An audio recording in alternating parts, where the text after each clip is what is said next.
Hello, hello, ladies and gentlemen. Welcome to game number one between CM After Dark and I'm not trolling.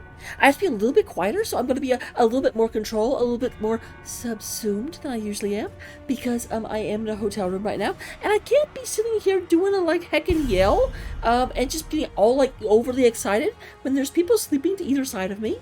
It's rude, and I'll get kicked out, and I'll feel really, really bad. So I'm not wearing shoes right now. It is cold outside. So we do go ahead and have Brightwing being the first band on the side of CM After Dark. Apparently Brightwing is all rainbows and sunshine. They're like, we are after dark, no sunshine in our games. I'm not trolling, let's go ahead and get rid of the Tychus. The minigun will not work this time around. Not a thing to be looking for, not a thing to see. Okay, Deathwing is like the least sunshine and happiness hero you have. Why are you banning them? Actually, I know the answer to that. The reason they're banning Deathwing is because they saw the Tychus ban, and they were like, okay, when you ban Tychus, you either want Diablo, or you want Deathwing, or you want Shogal. Diablo and Deathwing being much, much more likely. So that may mean they plan on taking Diablo very, very early, and they went and got rid of the Deathwing. That way they kind of took away two of the prongs of the assault. Will of the Forsaken is not going to help her this time. She got stunned all the way out of the game, don't you know? Calls.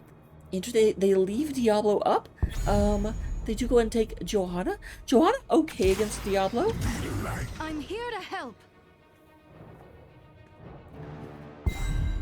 Alright, so far we've had Diablo, Warcraft, and Starcraft heroes picked up.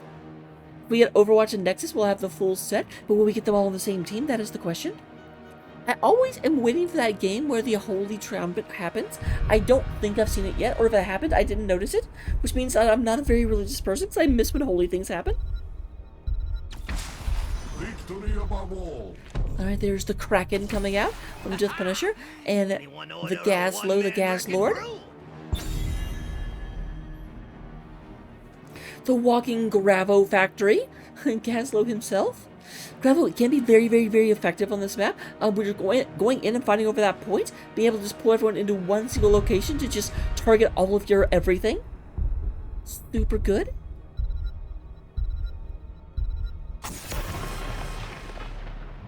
Alright, the Overwatch hero is banned out, not actually picked yet. Now we don't have a tank or a healer picked up on the side of I'm not trolling, so I would expect probably a healer, only because you've already got the Brightwing and the Stukov off the field. Choke that a little bit more, get rid of Anduin, or Alexstrasza isn't actually bad on this map. It is the Anduin. Look at me, acting like I'm smart. Always very, very appropriate. Very, very interesting. So we do go ahead and have a couple of picks up on the side of I'm not trolling. They still need a tank, they still need a healer, and their second DPS, who will be joining Jaina in the damage factory. This will also hopefully help us start to decide if we're going to be doing a 4-man rotate. Anna checking It will be the Ana. I actually thought about Ana. They won't get the Triumvirate though. Both Jaina and Garrosh are from Warcraft. But then we do have our first Overwatch hero, so at least we have all the realms represented.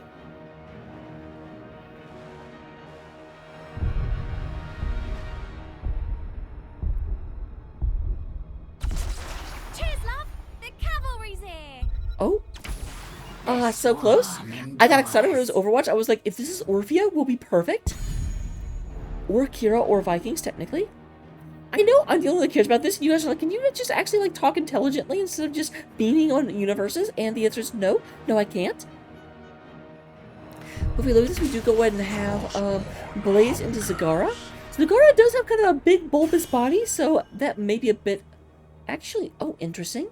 They've got double tank, although frankly, Arthas is almost more of a bruiser than a tank.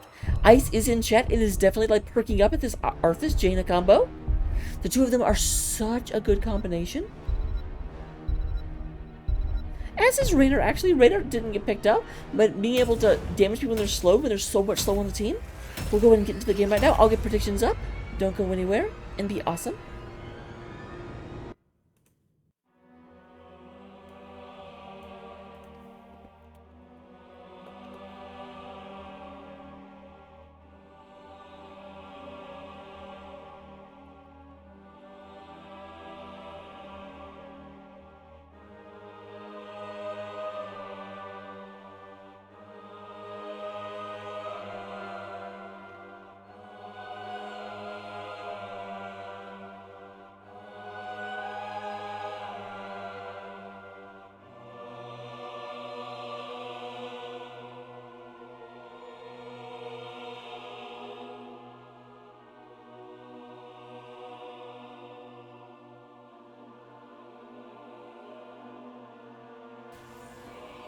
Alright, here we go into game number 1.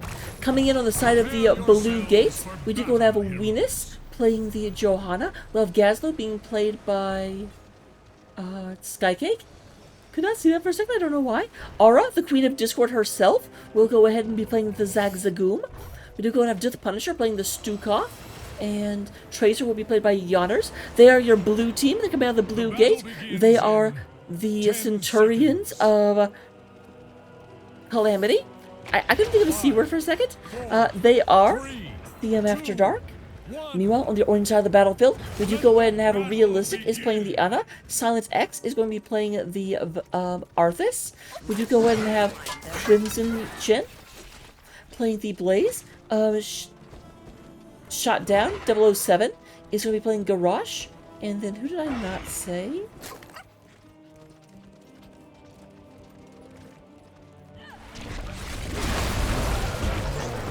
Jaina will be played by Sir. There we go. That's what I didn't say. Oh, Venus, very, very, very deep. He's in too deep, and he's trying to keep himself alive, and he will indeed keep himself alive. That is fantastic.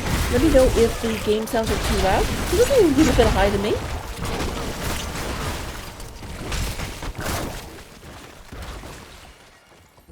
Turn it down just a bit. Fantastic. Oh, let me also get the mouse cursor lines off there. If you guys don't want to see that, I'm deciding for you. You can tell someone's been playing recently. Alright, both teams are going to go in and pick up their camps right now.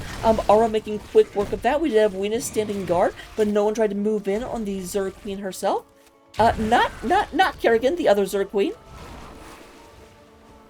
Gotta be specific here. We do have, poor Skycake left all alone being like, I'm trying to offlane against someone. Where did they go? Alright, good. Glad to hear it. Look at me actually paying attention to my levels and being like, this feels a little bit not great. We do go ahead and have Sir down here. There is the Arthas. I'm really interested to see what happens. Like, Arthas will obviously be the slowdown factor that they need. So, being able to, like, root people and let Garrosh go in there. But will he have the damage that he needs? That is the question.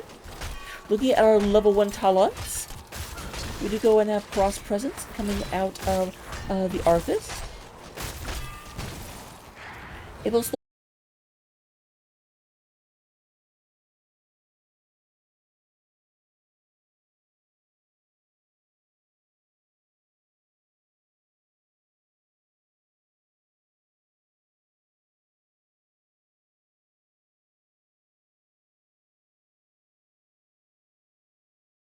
fun at all.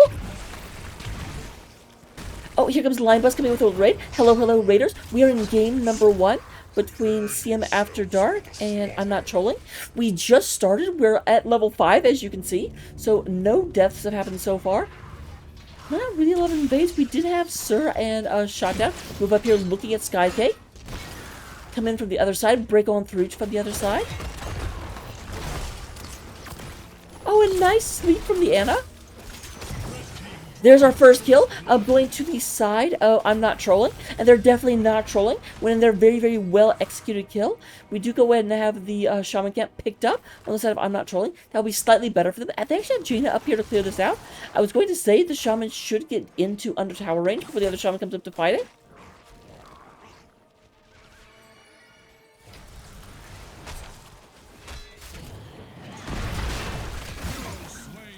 Baba Weedus. You got throw it.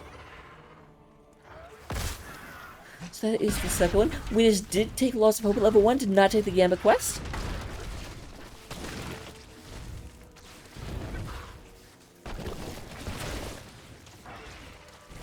Alright, we are going to go ahead and have a nice route coming out. Man, I was wondering what would happen with this Arthas, and now I'm seeing what happens with this Arthas. Arthas just, like, kills everything. We do go and have the first Punisher. It's going to be a Frozen Punisher coming out. Garrosh, one of the slowest, like, clears in the West. When trying to get the second care. Although, to be honest, they are not built for this. Blaze is their best clearer, and he is nowhere to be found. Blaze did take Incendiary Gauntlets, so we'll go ahead and clear that very, very quickly. But again, he's not there.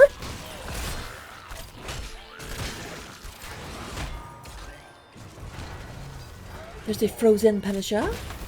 Frozen Punisher.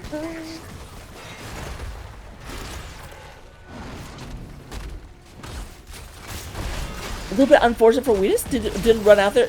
Did end up eating the thing before he was behind the wall, so they don't get the easy clear that they were hoping for. There's a big throw, and Wheatus is once again in trouble. Once again taken down. Very, very, very happy they didn't take the game at all. There's a stun coming down onto Skycake. Gazlo going out of there. Gazlo says, I don't want anyone checking my pockets. I need to not be here. So we have a lot of damage going in. There is the Frozen Punisher. Goes ahead and Syndra goes as that. Arthas is being like, how the hell did you do that? How do you descend so fast? Frozen Punisher.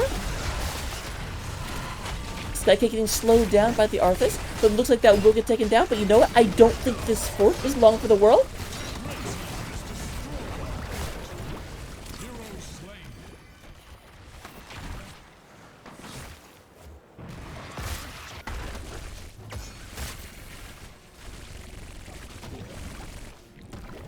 Okay, gotta be honest, I just stared at that for a while. I was like, what the heck does Min the Gaunts mean? I'm so confused. We're going to have a big old throw. Oh, Sky, this Garrosh is doing work. I tell you what. Getting worked on by Skycake. Sky turns around being like, you know what? You're a big stupid jerkhead. Prolong your lives for what it's worth.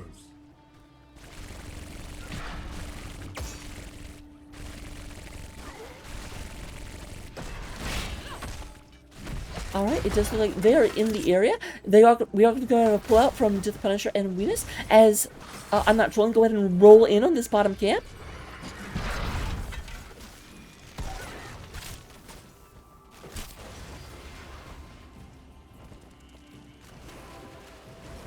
Giannis goes ahead and rides away. That's also, that might be the reason, well, no, was Arthas picked before or after Zagara? I feel like Zagara was the last pick, but Arthas is so good at cleaning out this creep. It's almost cheating.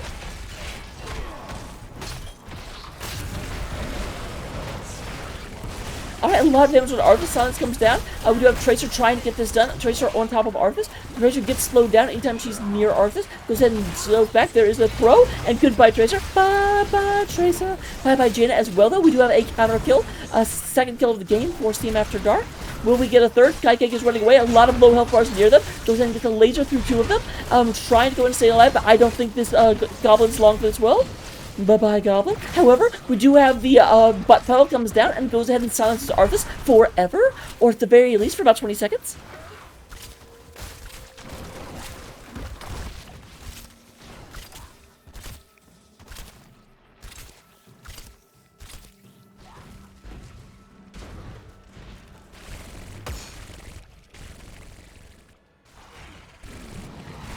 Alright, we are at 3 kills to 7. Still very, very, very much in favor of our astounding, amazing, I'm not trolling. I totally didn't forget their name for a second. I don't know what you're talking about. We do go ahead and have that being done on this side. On the other side, we do go ahead and have Death Punisher and Yonars going and taking out this camp. A bit surprising, they did a lot of damage to the Shaman.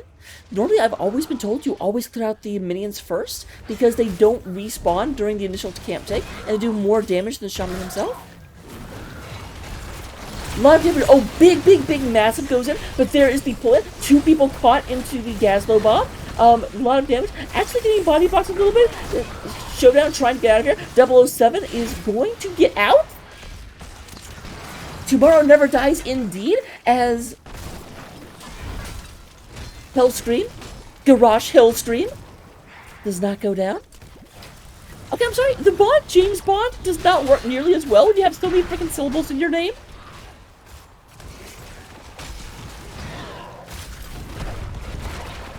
Oh, nice, sun's coming down, but bye-bye, Zagara. The Brood Mother is not going to be brooding anything for a little bit. And that should most likely give this Mortar Punisher over to the side of I'm Not Trolling. Taco fans, welcome. I liked your cast earlier. Here we have everything moving in. A lot of aggression. I like that they're just coming in there and saying, okay, if we can go and take out the wall, we can save stuff. Wheatus goes ahead and gets thrown into danger, but at the same time, Garrosh gets pushed all the way to Albuquerque. Albuquerque. Oh, there is the... I love the, like, oriental dragon that, Sindragosa is whenever Arthas is in that skin. It looks so pretty. It makes me super happy. Oh my goodness! Where's the cooldown on Massive Shove? I'm surprised it's up hard. Man, Massive Shove has, like, no cooldown. I never realized that about it.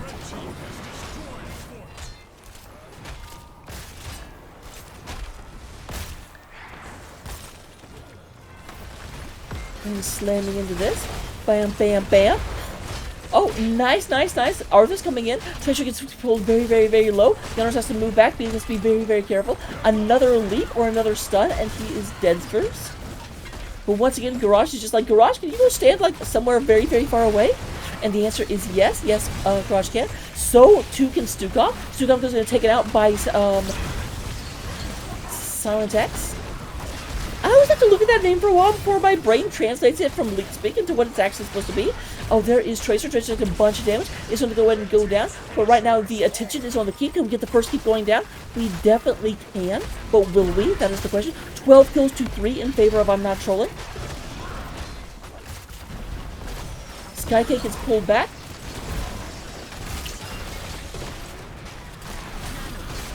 And does indeed go down. I was waiting to see if that would happen, and you know what? It absolutely did. We do go now the orange team going ahead and making tracks westward, eastward. I know my directions. Oh, I was going to say that was a bit of a super extension coming out of Crimson Chin. No real punish immediately. They do have Tracer. Is Blaze going up for Tracer right now? No, Blaze is going up for the Soak. Is not actually interested in the Tracer. And more map pressure continuously mounting, coming into the blue lanes. But it looks like Silent X. Yeah, I don't know if you know this, but no one else was there. We just got a little too excited to like come in and do death. Here's Silent X coming in, going ahead and seeing if there's anyone that can lock down. Does go ahead and get that done.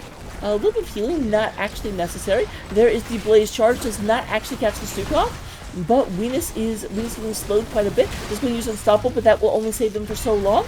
A lot of damage goes down, but the Ana is taken out. However, doesn't matter. Zagara goes down, Johanna goes down, Gazlowe goes down. That's what you call a Pyrrhic victory. You went ahead and you got their healer. Awesome. Oh, just Punisher with the, like, disrespectful ult. That right there is what you do to, like, a bullfighter would do. You wait for the charge, and then you just put your forehead against the bull and just shove them to the other side of the arena. That was really exciting. I love that. I was just, like, super, yay. But with that being taken care of, we do go ahead and have everyone moving up into the middle of the map right now. And by everyone, I mean Death Punisher, because Death Punisher is the world to me. Don't ask why, because I haven't thought to joke that far through.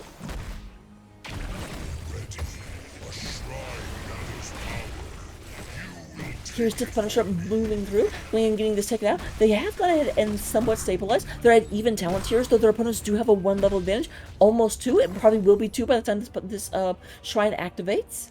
And that will give them an 8% advantage in terms of both health and damage.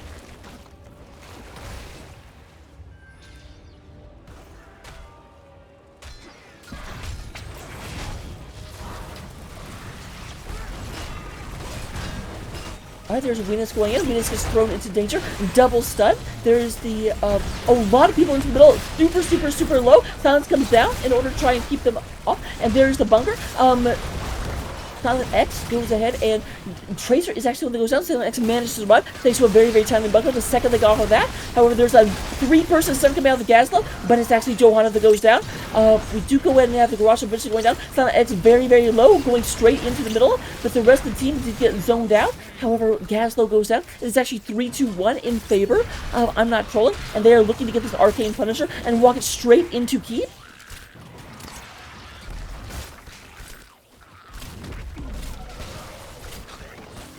Just Punisher doing what they can. They need to be very, very careful. It is 4v2 at the moment. This is guts. This is glory.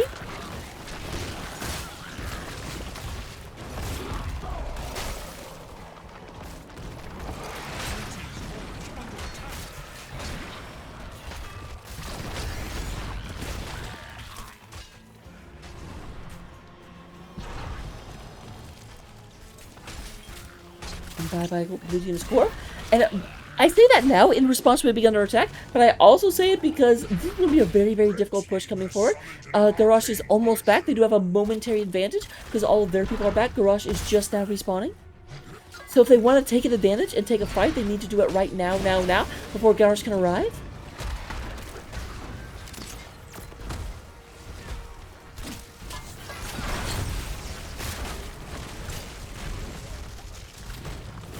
Garrosh is now riding up. Oh, on his, troll mount. We were talking about World of Warcraft, the last one, and that raptor is definitely from the trolls.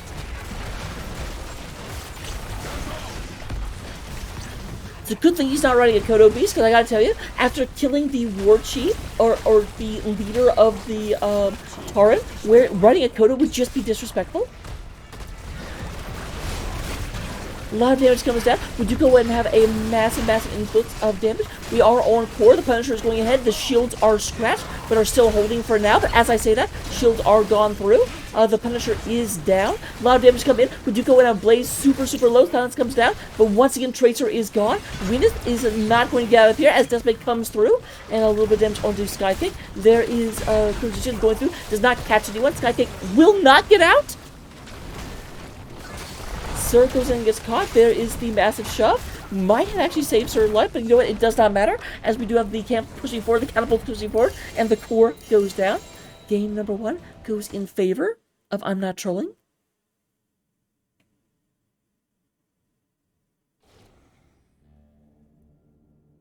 So, looking at the stats at the end of game number 1, in terms of damage, we do have Johanna leading the... Jaina, the other J hero. Jaina is going to lead the way, coming in with 71,000 damage. We have Zagara coming out with 68,000, and then all the way down to Tracer with 36. Like, that's a hyper carry difference right there. Oh my god. Looking at healing, we do have the healing race being run by Realistic. 77,000 healing over the course of the game. And then we do have, in terms of experience contribution, Crimson Chin does wow! Okay, that's a diff. Crimson Chin gets more than double the soak of Skycake. Whoa, whoa, whoa, whoa, whoa, whoa, whoa, whoa, wow. Talents, we got those. Go ahead, take them, copy them down, take them into your Storm League matches, have epic and amazing victories with them. And I will see you in game number 2.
And here we are on game number 2 on the best map in Heroes of the Storm.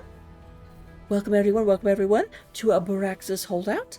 Some people say it's swingy, and I say, you know what? That just means the best team wins faster.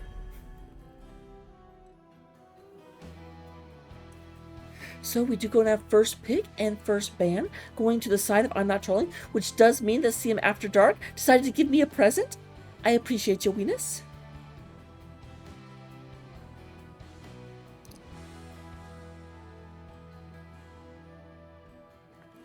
So what will we have banned out? We have the Junkrat. This is the map where Rexxar reigns king. We'll have to see if Rexxar sees any play. We saw Rexxar used a little bit earlier.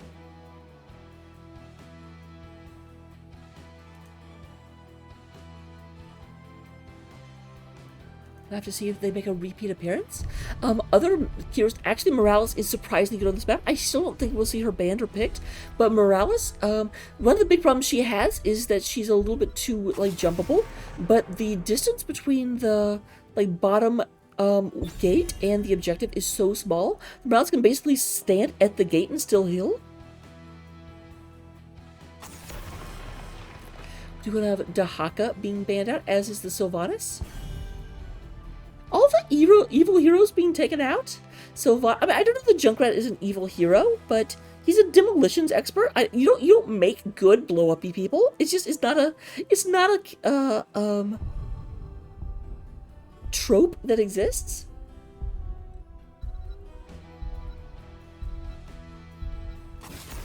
Don't at me with Demolition Man.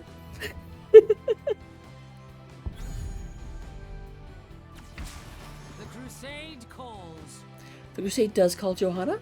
So Johanna being picked up, they saw that they took it last time, and they say, no, we want Johanna. She's really, really hard to move, and this is a map about being able to stand on a point forever.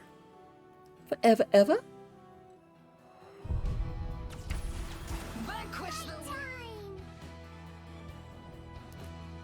Alright, there's going to be the Dreadlord Jaina. Or is it the... Wait, is that the Lich Jaina? I always forget which one that is. And then Brightwing. Brightwing, Kaldor's favorite hero in the game. There is always hope. Alright, so wow. Diablo Focus Draft coming out of the side of I'm Not Trolling. We do have Johanna, Vala, and Ariel. So Ariel is interesting. Obviously, Vala going to be the Ariel battery. We see this quite often.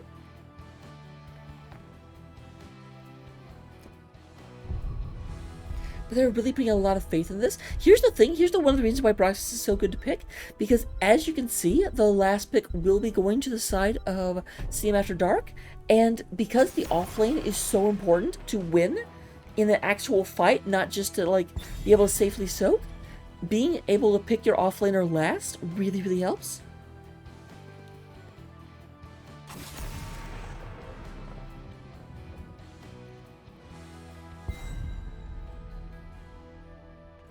So we do still need a tank and a second DPS.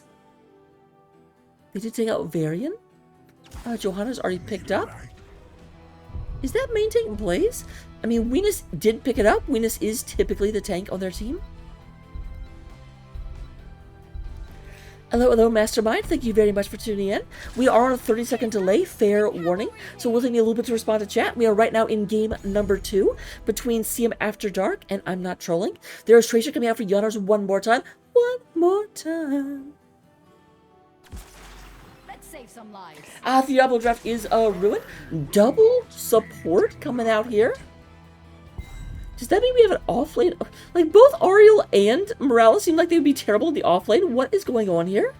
I have all of the questions. And none of the answers. We'll have to find out in just a second. What's she going to do against double support? The answer is Mephisto. Although you also don't... you kind of need an offlaner still? Or a real tank, one of the two?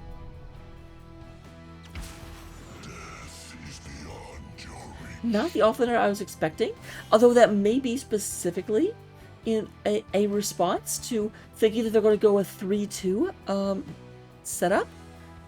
So with this, you could have Malthael Tracer and then Blaze Brightwing Jaina.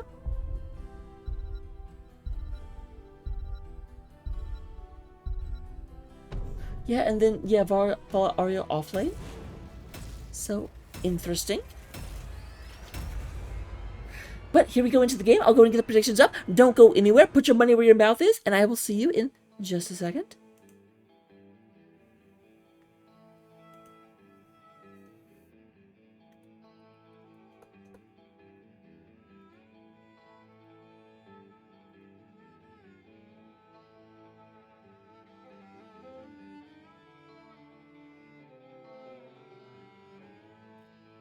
Yes, hello, Mastermind. As I said, there's a 30-second delay. It takes me a little bit to be able to respond to you. Facility powering up. We're about to begin. Alright, here we go into the game. We'll go ahead and see this coming out right quick. Coming in on the blue side of the battlefield, representing CM After Dark, we do have Aura playing the Dreadlord Jaina. We do have Death Punisher on that there Brightwing. Yonar's going to be on the Tracessa. We do have a Venus coming out on Blaze, and then Skykick will be on the Malthael. Meanwhile, on the orange side of the battlefield, we do have Shotdown 007 playing the Loktosh Gul'dan. I almost said Garrosh because I'm so used to saying that.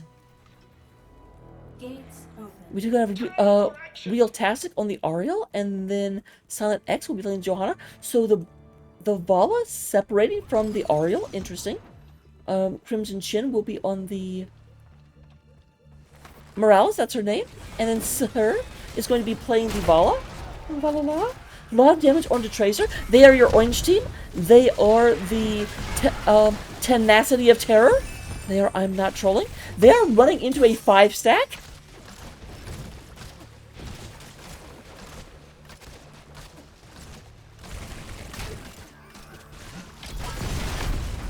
There's a bunch of different, oh my goodness! Brightwing? They just kind of just ran up all up in there. Malthael just go to the bottom lane. Bottom lane is the off lane, at least according to CM After Dark. Playing at a very After Dark time, I must say. The beacons are energizing. You have to control them.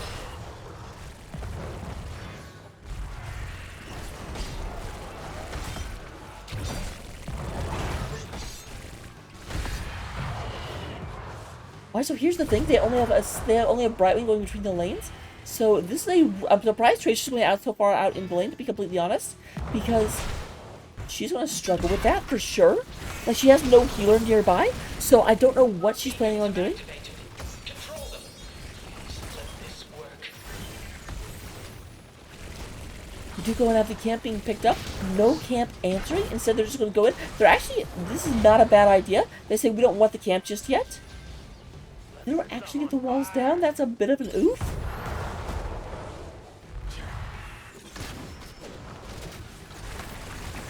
Here's a big engage onto this Vala, but they're just letting the percent go.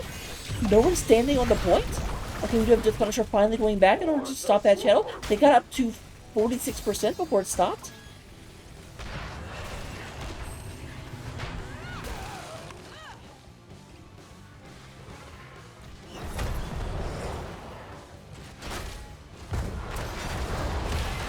Alright, Skykick does a good bit of damage, is trying to move out of here onto that Malthael. Is able to drain and does have a well nearby. I'm not sure if his well is available. No, they have about 80 seconds before they can well again. The well is not well. I'm hilarious, you guys. Tracer does go down to Gul'dan. Fell Energy beats teleportation. Big Vala coming down. Venus goes ahead trying to go in and stop Vala from getting away, but Vala will go in and get out of here, wearing her Reaper skin. We all know Overwatch heroes are the best and most mobile, so that helps her like move around a little bit better. It'd be really cute if Vala said die when she uses Strafe in the Reaper skin.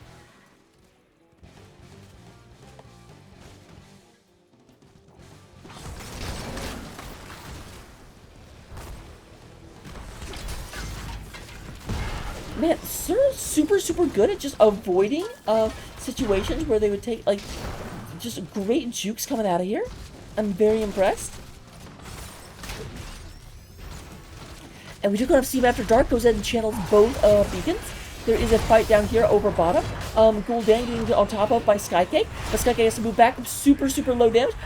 We do go and have Realistic trying to get this taken care of. There is the Johanna. Does not quite catch the Malthael. And Malthael will tap. However, up top, while I'm in the wrong place, we do have the Blaze being taken out.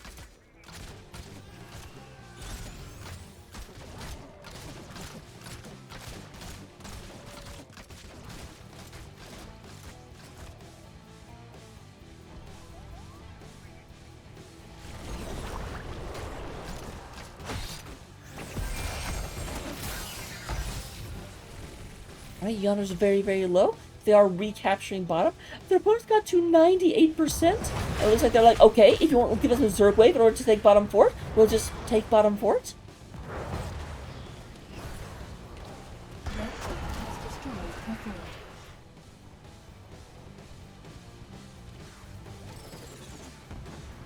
I will point out, all kills so far have been, I'm not trolling.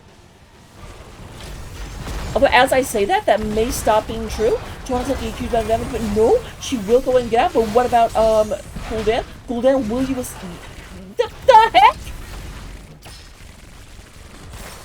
Okay, that was a rhetorical question that I was preparing to answer no. And then...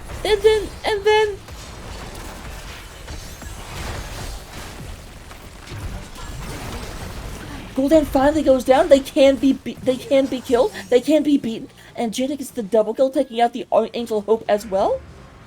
Why you gotta be so hopeless? We're moving up to the top of the map right now. Very, very nice retreat coming out of Crimson Shin and Sahur.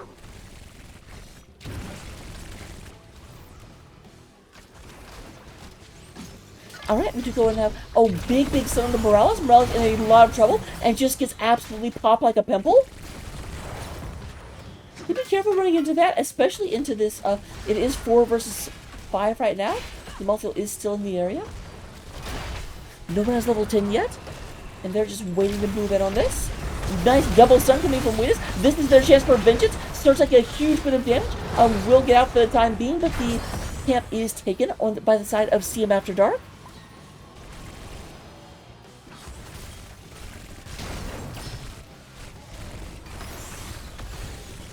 And like 2 minutes after I was like, all kills have gone to, I'm not trolling. And it was like, I cast or curse them because now we're to 3 kills versus 3 kills. Basically dead even in experience.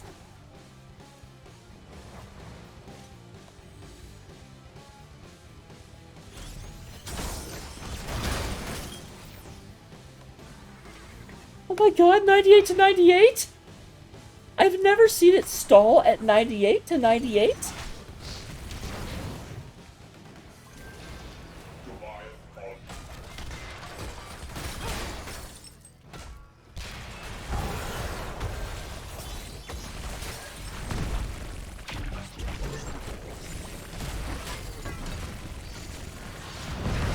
Big engagement coming in here right now. Wheatus is looking for this. We do want to have a polymorph Johanna in the backline. We'll go and get out, but there's the charge. Wheatus uses up the charge, and unfortunately they were unstoppable at the time, so the charge did not actually, well, stop them. That's what unstoppable does. And we do have the top lane continued. But while this is happening, we do have a big push from these Hellbats down below. I'm a fool, don't you see? And he's waiting for me. Down below, down below, down below. Big rotation going down. A lot of damage. There is the unstoppable one more time. One more time. This will get converted back.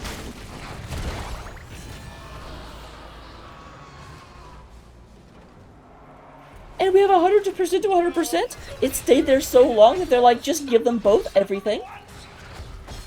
Can I interest you in everything all of the time? I sing a lot. I apologize. I'm not the best at singing, but you know what? I also don't care. So here we have everything coming in here real quick. Big Ultra slamming into this building. They're going to go and equalize this for a little bit. But now they've equalized this, they need to get the heck back because the enemy wave is crashing into their keep wall right now. There is Vala with the stim pack and shooting like super fast. She's been a lot this time running around though.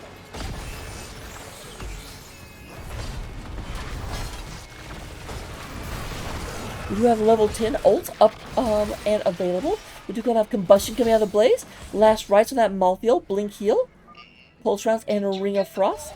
Meanwhile, representing the side of I'm Not Trolling, we have Raid of Vengeance, Syndrome, Crystal Aegis, Bound by Shadow, and Conviction. No, Conviction, not Convection. Very different word. Big engage happening right now. Gunners going in. There's a pulse bomb coming out onto the Morales. Just go ahead and move back. There is the nice hit on everyone. Big ol' root. And we do go ahead and have the beautiful, beautiful, beautiful. Bye-bye. Boop.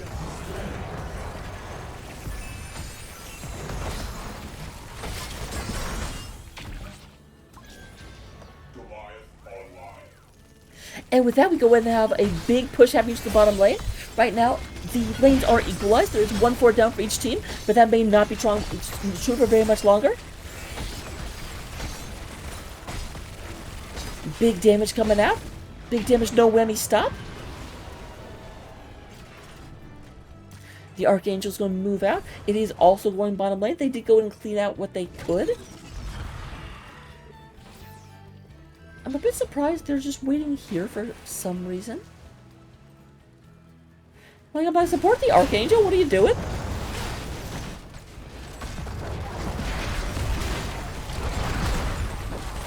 Brightwing is not with them, though of course Brightwing can teleport, so that may not matter in the long run.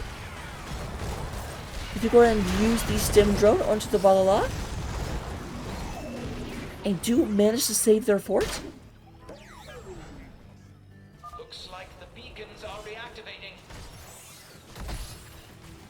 Level 13 advantage on the side of Seam After Dark for the time being, but this is being just watched. Vala goes in and gives away the game, and here comes everyone. Big stun coming in. We have the Blaze ult goes in and only actually catches one person.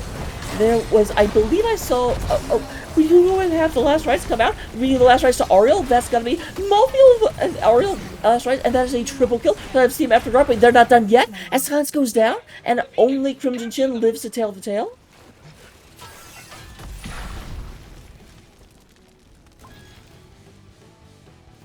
Sneeze on the fort? Guys, it has 200 health?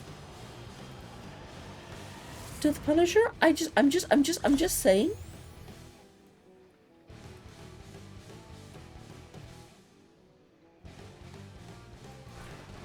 That is very frustrating to me. Like, I'm not mad at the players, but I'm just like, the fort, thank you. It was bothering me. I was having a hard time looking at anything else on the map other than the fact that that fort was still alive.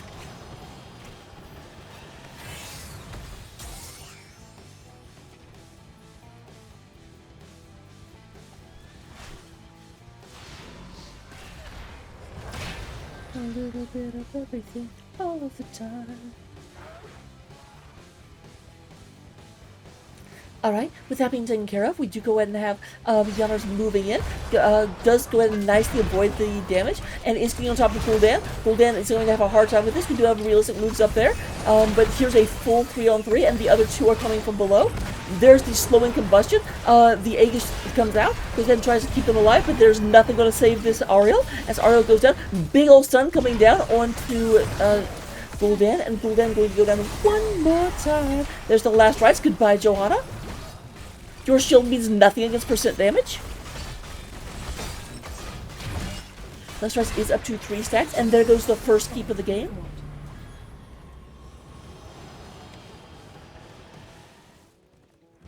This should be a full wave coming out of Seam After Dark as they move down here to go ahead and capture the bottom point.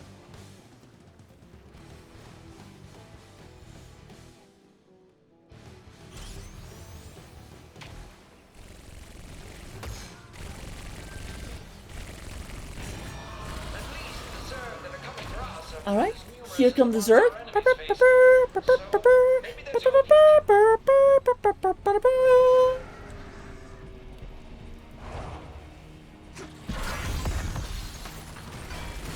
Nice damage coming out. You're going to have the sidewall going down instantly to give them a little bit more of a visual advantage. Be able to see what's behind there. Here goes one of the towers as the Zerg arrive.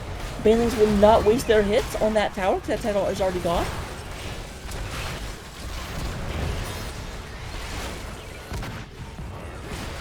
Okay, the combustion only hit one person. Nice, nice. I like that they saved that for the last try, but then completely negated it. Did not make that any more damaging. But there's a 3-person stun coming down on Venus. Venus goes ahead and captures that, but Blaze goes down. It's 1-for-1 right now as Jaina goes down. But all of the structures for the side of I'm Not Trolling have gone to the graveyard in the sky. Red team's turret is under attack.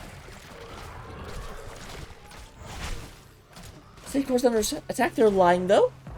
You can tell no damage has happened because up at the top of the map up here, there are no Third percentages wave shown. Defeated. Resetting pens as per protocol.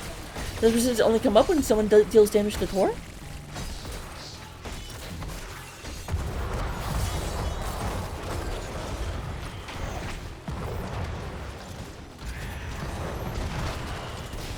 Are they? Okay, I was like, that is gutsy as hell. I would not. I would have words for them. I can't say the entire phrase. I would say, but it would start with what the actual. Lol, Brightwing.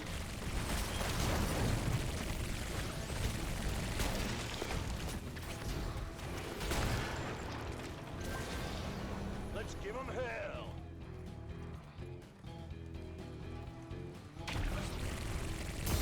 Oh, cool Dan. Okay, nice fear to give themselves out of danger. There's the Aegis, but the cooldown's still in a really bad place. And does go and go down. Do we have Crimson Chin being the next one to go down? Because it's taken care of. There is a big. Oh my gosh, Skycake has like no health. But you know what? No. Oh.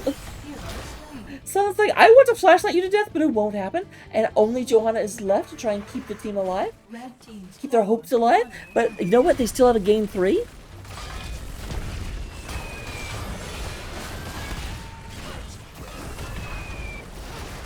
Hello, Brackus. Glad to see you. Hello, Brackus, and not goodbye, Johanna. Once again, those are those things that I say, planning to have a specific like secondary line, and secondary line does not happen. Venus, however, also does not happen, as the core is just like trying to kill him as hard as they can. GG is called, and we do go and have game number 2 ends in a indecisive result, leading us to game number 3 and the rubber match.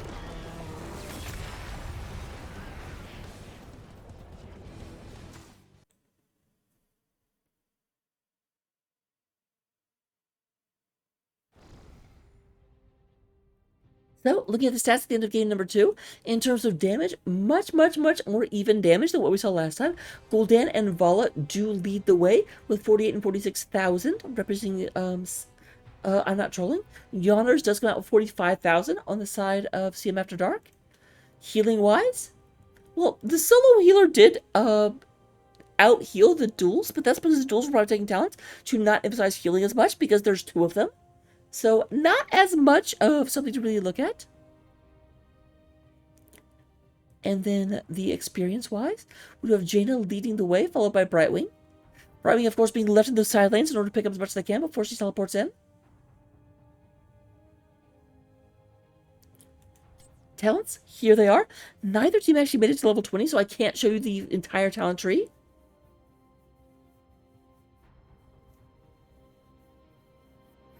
That is Moist Venus, one of the best casters in NGS. But with that being said, we will go ahead and get into game number 3. Don't go anywhere and be awesome.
Welcome, welcome, welcome to game number 2, or 3, sorry.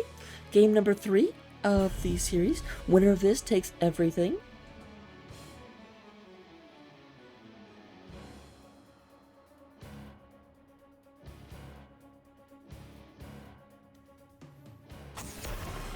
Alright, we do go to the Loktoshka Roche being banned out first of all. I am not surprised to see that ban. Garrosh did work in game number 1 in a big way. We do go in at the Brightwing being banned out by the other side.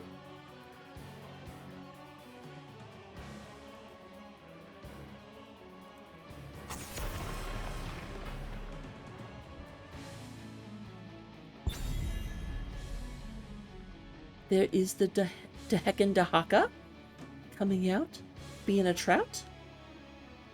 I don't know why it's a trout.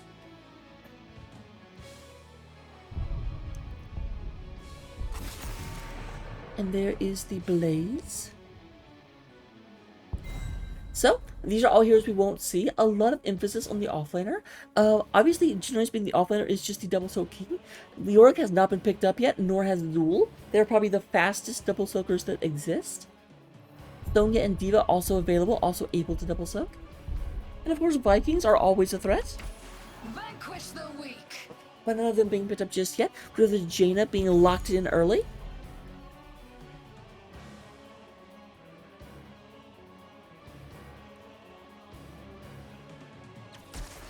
It's a perfect day for some mayhem.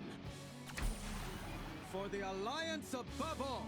Junkrat from Overwatch coming out, and then we do have the Alliance. Battle of the Blondies as Jaina goes up against Anduin.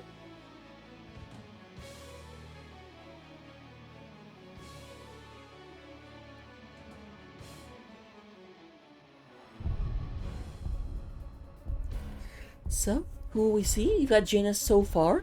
This is a map where most of the attention is actually played on the bottom lane. I'm surprised Johanna lasted that long, but Venus does go ahead and lock into Johanna. And we do have Stukov. So they still need a DPS and an offlaner. Will you ban the offlaner knowing that you yourself do not have an offlaner yet? That is the question. Both teams have kind of been looking at the offlane.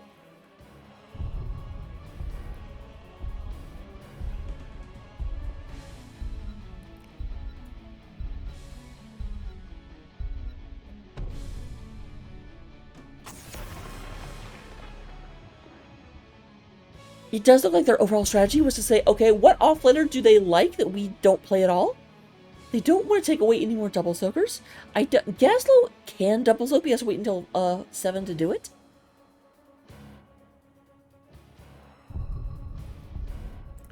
Alright, their opponents do not yet have a tank yet. I said yet twice because I'm amazing. You've already taken away Garrosh.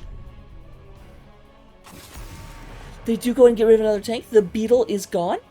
Bugs for Brains is banned. So the global Falstad is going to be making an appearance. The other global in the Dahaka and in Brightwing are both banned. That's very good ability to rotate, go get a safe altar and then go in, fly in order to do all of the damage. The Yanners does get on Genji, and then there is the Leoric.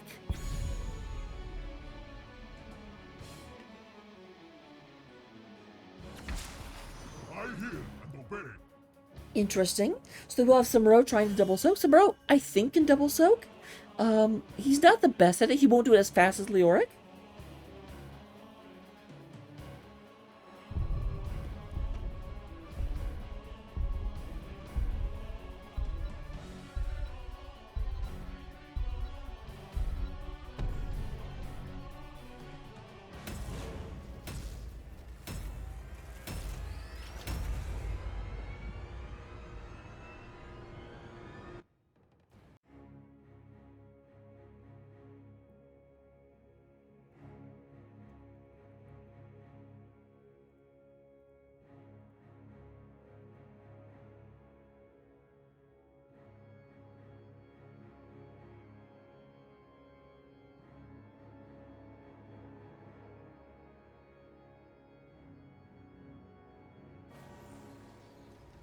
Alright, coming in for the last game, the rubber match, the one that decides it all. We do have Wheatus coming in on Johanna. Skycake will be playing Leoric, the Skeleton King. We do have Genji being played by Yonners. We do have a Death Punisher coming out on the Stukov. And there is the adorable little Spray coming from Ara, who is playing Jaina one more time. Meanwhile, on the orange side of the battlefield, representing, I'm not trolling, we have Shot Down 007 playing Stitches. We will have Samuro being played by Silent X. Realistic. No, Samuro. Wait. Let the battle begin. Realistic? Why are you hiding? I can't click on you. Realistic is playing the Anduin. We do have Crimson Chin on the Fall Statty. And then Sir is going to be playing the Junkrat.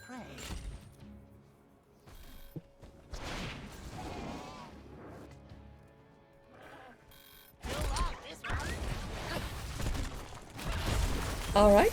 Sir does get down here very, very quickly. They tried to come down here and cheese.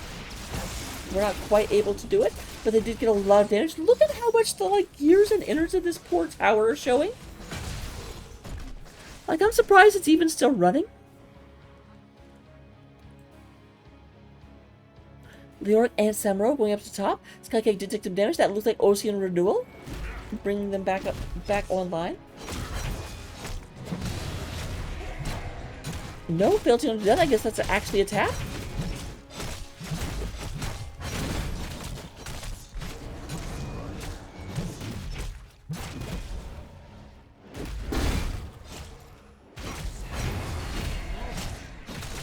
Skycake is definitely losing. That's the thing.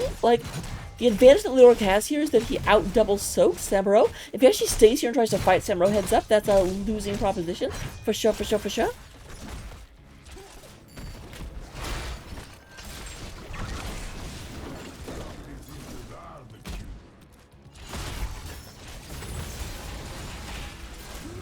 A lot of damage onto Shut Down.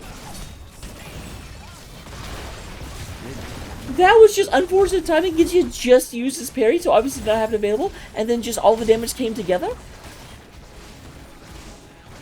Come together. The damage on the hands of brother.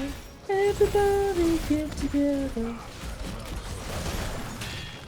Oh, almost. That hook almost got into oh, actually, that's surprising. We usually don't get the sappers doing damage.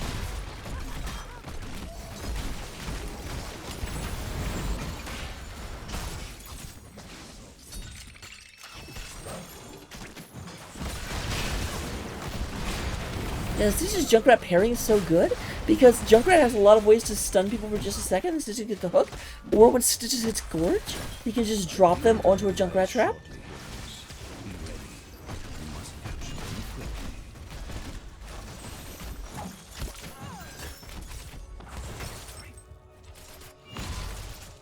Damage going back and forth, but it's very, very ineffectual damage.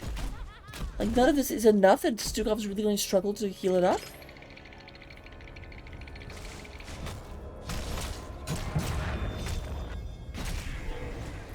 And it does look like Samuro is going to be trying to interrupt this. The Raven Lord demands it. We go down here at the bottom, a lot of damage going into Wheatus. Wheatus going to have to try and move back. Yonner's very, very, very low, and there is the death of the Crusader.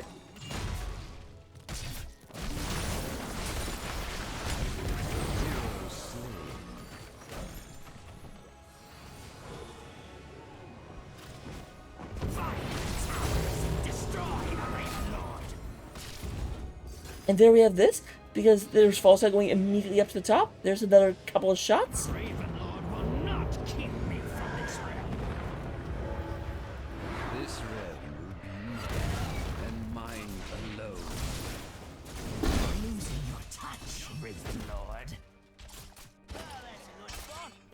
Alright, we do go and have the camps being picked up by both sides. We do have a little bit of a lead coming out of the side of I'm Not Trolling at the moment.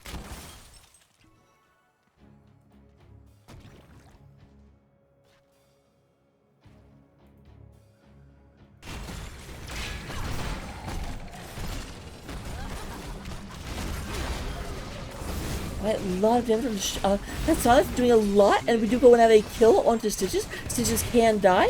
What's Stitches taking his level 1? I'm actually curious.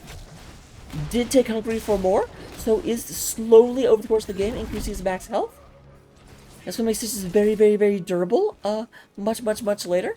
But right now, it's not as big a deal.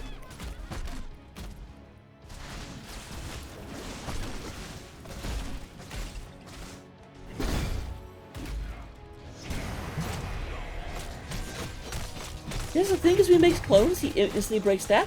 But again, Skycake just needs to kind of keep moving. He will clear faster. Oh.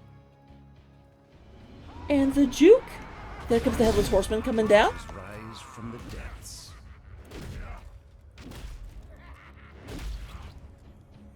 Headless Horseman. He's a horseman. And he's got no head. That is a flaming skull. It's what it's like to be dead.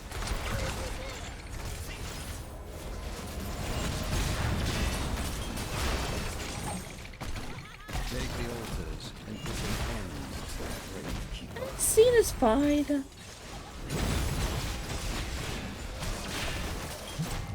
I'm guessing from a hotel room, there's going to be some problems. Oh, Venus taking a huge bit of damage, and by a huge bit, I mean all of the damage. Every bit of damage happened to Venus right there. Genji, I'm actually curious. Genji is going for the... The Raven Lord will fall. I wonder if he will be taking the 20 that lets him, like, deflect into everything.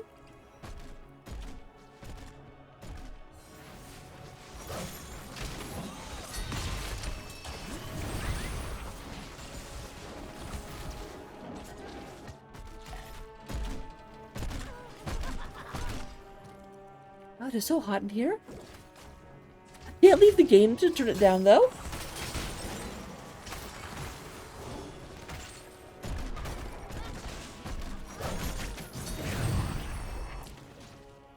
Alright, going back and forth. Right now we have a very good advantage on terms of, I'm not trolling, in terms of the, like, core health. 28 to 36. Punisher once again goes for massive shove.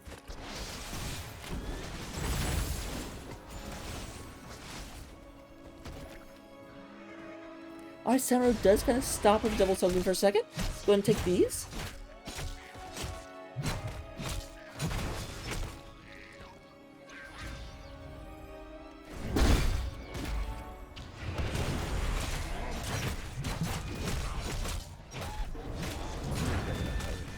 The altars rise again. And this will be a double altar phase. This will be an altercation, if you will.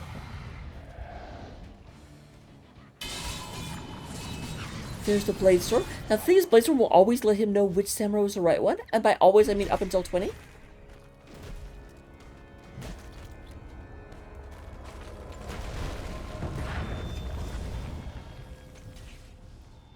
The time is now, heroes. Claim the altars in my name. Our towers assail the Raven Lord. Wow.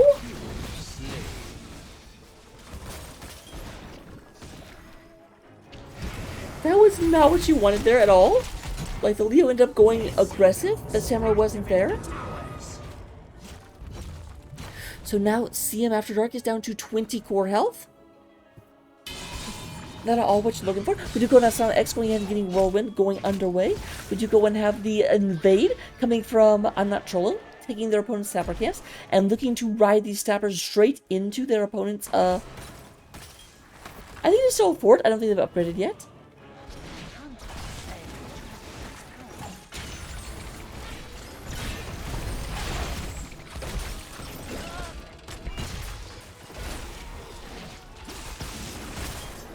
A lot of damage coming through. Would you go ahead and have a Venus going forward when you try and catching the stitches? They have done that before. Skykick is in the area.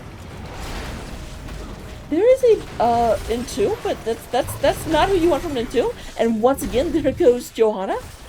Oh, Gorge comes back, and they've got skeletons for dinner. Don't put the skeleton in. I don't know why they didn't like drop the skeleton off here. I guess it's because they're trying to drop onto that trap.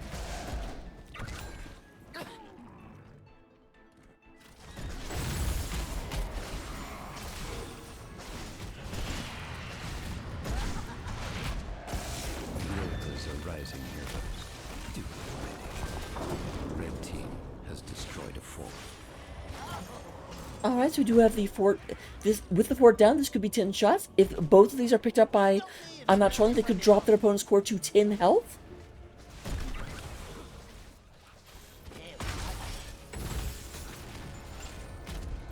A lot of damage coming through. Here's a big invade, but they do go and get the sappers on the other side. The altars have risen. Activate them now. Nice block off. Although it does look like Samuel's going to come in and harass Death Punisher. Yodders is coming down, trying to fight that. Falstad's at the bottom, going and channeling this uncontested.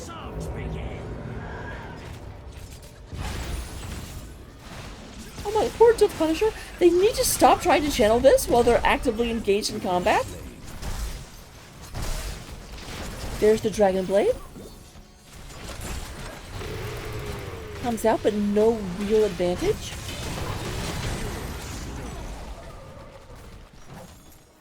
Alright, and here are shots 14 through 10.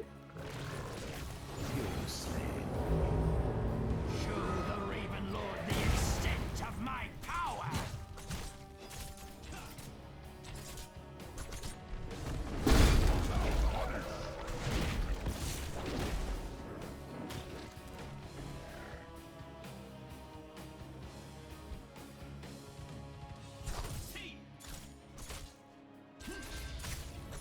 Alright, these do represent a possible 3 more shots, take us down to 7. Though we already do go and have Skygate moving in to defend that. Jaina is back up, so it's a full 5-on-5 once again.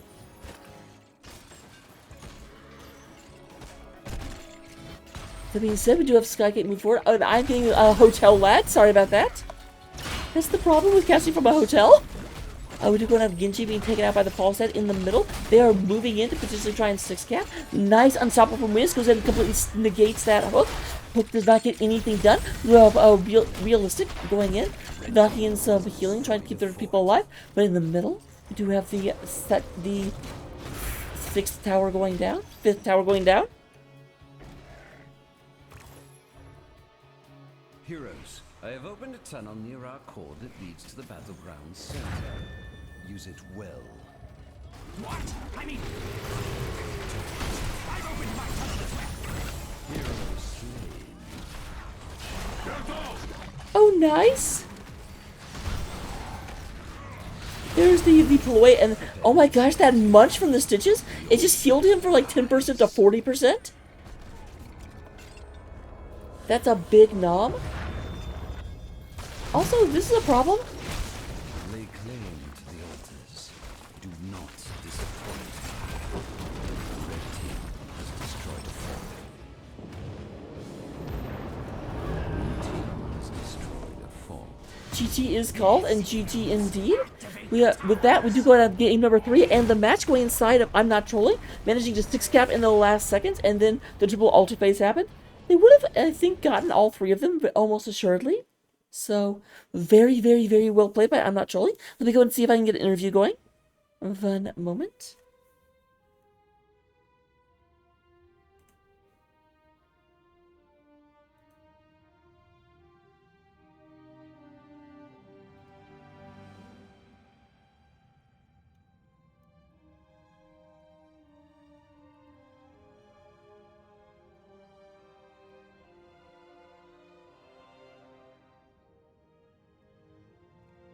While we wait to see if anyone joins me, and of course, as always, interviews are not required. So if they choose not to, that is absolutely okay. But looking at the damage, Sahur did go ahead and get 51,000 damage. We get 36,000 coming out of the Falstad, and then Silent X does come out with 21. This and this being so far above these is just wow. Looking at healing, we do have Death Punisher coming out with 45,000, as well as 32,000 coming out of that Anduin. And looking at the soak, Samuro does lead the way in soak by quite a bit, actually, out-soaking Skykake by about like 50%.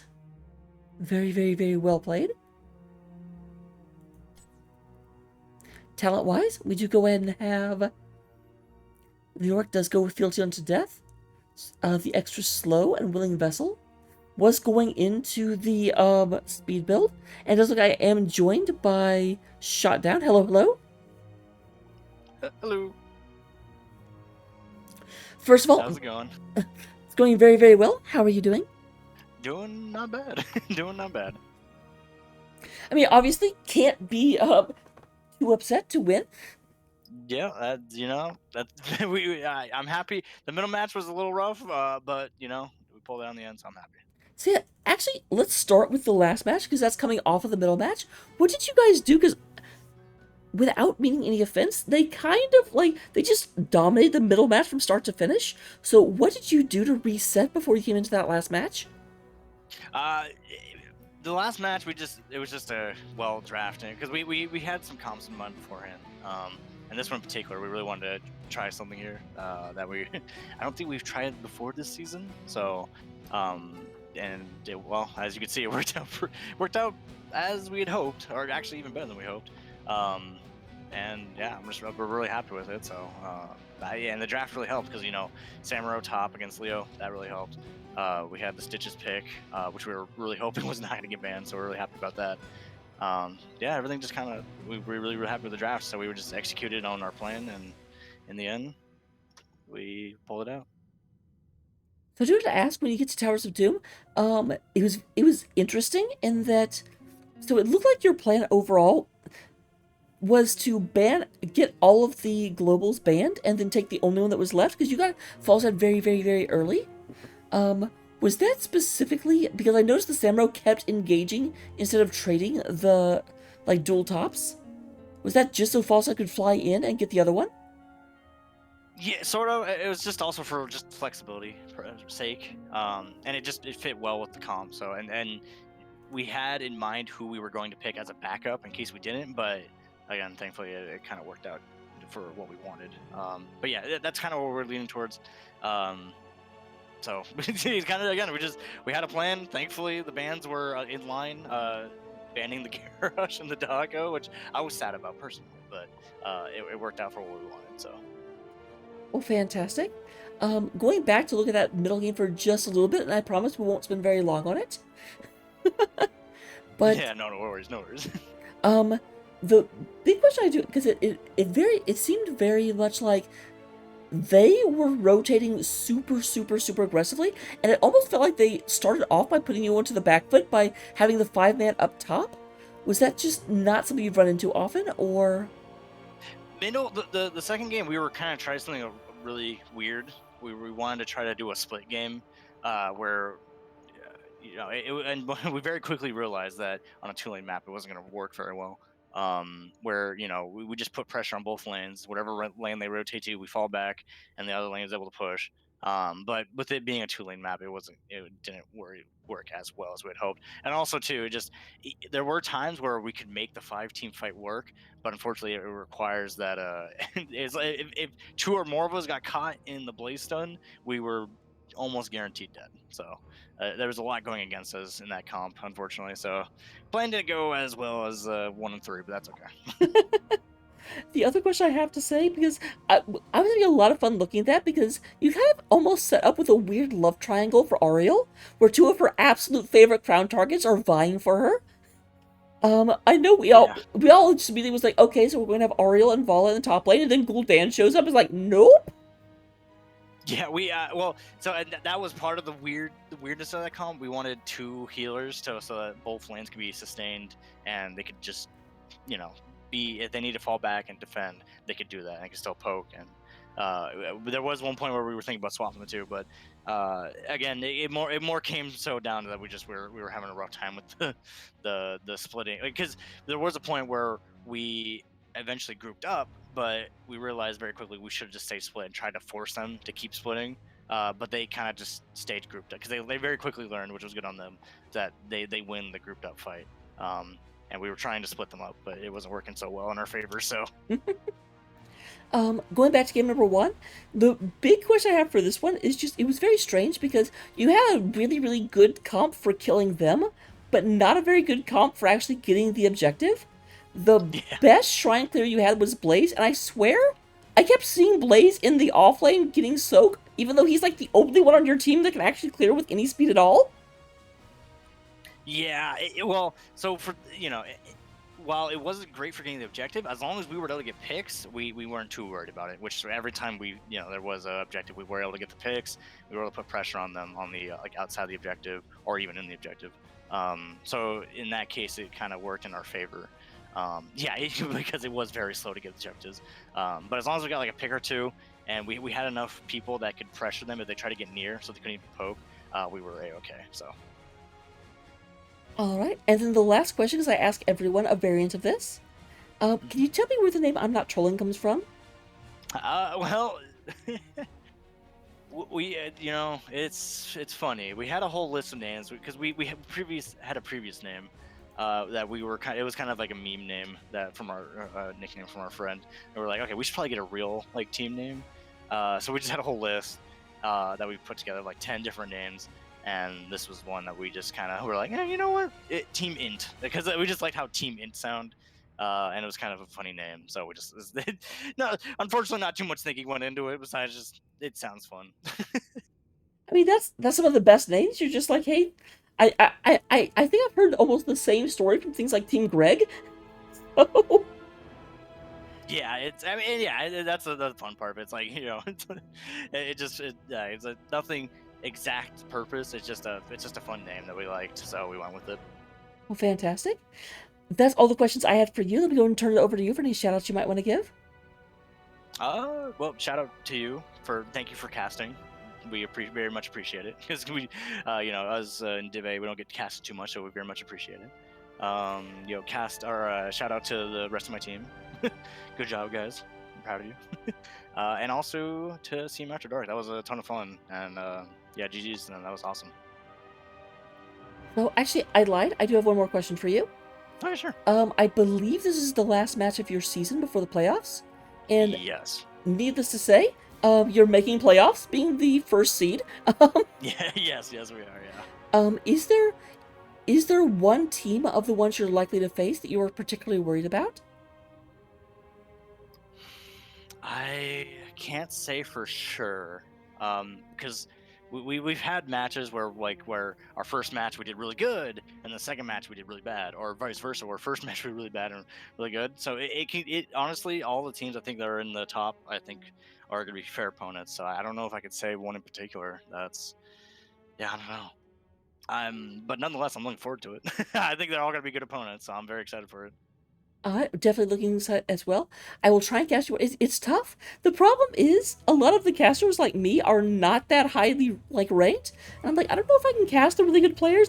You guys are doing cool stuff all the time, and I just don't see it because I don't recognize that it's good. Well, it's funny. Our ranks are also just kind of all over the place because we kind of just when we play solo, things are a little more rough for some of us at least, and then when we play together, we just kind of do well. So, but yeah, no, it's we've always enjoyed playing together, and that's why we made a team, and we're just having fun doing it. So it's been a ton of fun. Well, fantastic. So, thank you. That's what NGS is all about. Heck yeah. All right, so with that, I'll go ahead and let you guys enjoy the after party. Don't do anything I wouldn't do. Fair enough. Thank you very much. Hope you have a good night. I'll do my best. And with that, we'll go ahead and raid over the Nexus Gaming Series. Right now, it looks like they are having another Storm Division match. Are they not? I thought that one was going on. Yeah, I already typed it in. I'm going.